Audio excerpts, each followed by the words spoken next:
ایصال ثواب ہمارے نزدیک درست ہے، شرط یہ ہے کہ جائز طریقے سے کیا جائے، جائز موقع پر بھی کیا جائے، اور جائز جو روزگار یعنی رزق حلال سے کیا جائے۔ ایصال ثواب میں مسجد کا کچھ حصہ بنا دیا جائے، بالکل جائز ہے، پنکھے لگا دیے جائیں، مسجد کی ضروریات کو پورا کیا جائے اور نیت یہ کی جائے کہ اس کا ثواب میرے ابو کو ملے، یہ سب جائز ہے۔ اسی طریقے سے کوئی مدرسہ ہے، اس کے لیے بھی جائز ہے۔ رشتہ داروں میں کوئی غریب یتیم مسکین ہے، آپ نے اس کی مدد کی ہے، یہ بھی جائز ہے۔ اور حق ہمسایہ یا غریب طلباء ہے، آپ نے اس کو پڑھانے کا پروگرام بنایا، یہ نیت کی ایصال ثواب کی، یہ سارے کے سارا جائز ہے۔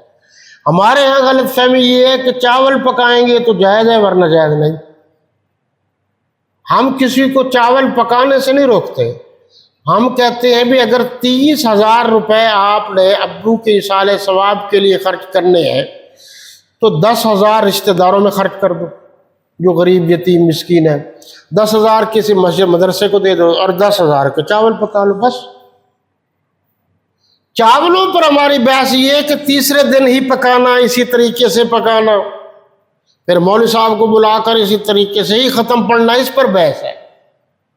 اور پھر وراثت تقسیم نہیں ہوتی، پھر اس پہ بھی جناب اعلیٰ وراثت تقسیم کیے بغیر جس پر ہاتھ لگا، بہن کے پیسے خرچ کر دیے، تیرے پیسے ابو پر خرچ ہو گئے، تیری زمین چھٹی، یہ سارے طریقے غلط ہیں۔ غور کیجئے، جو اسلام کا صحیح طریقہ ہے وہ صحیح ہے۔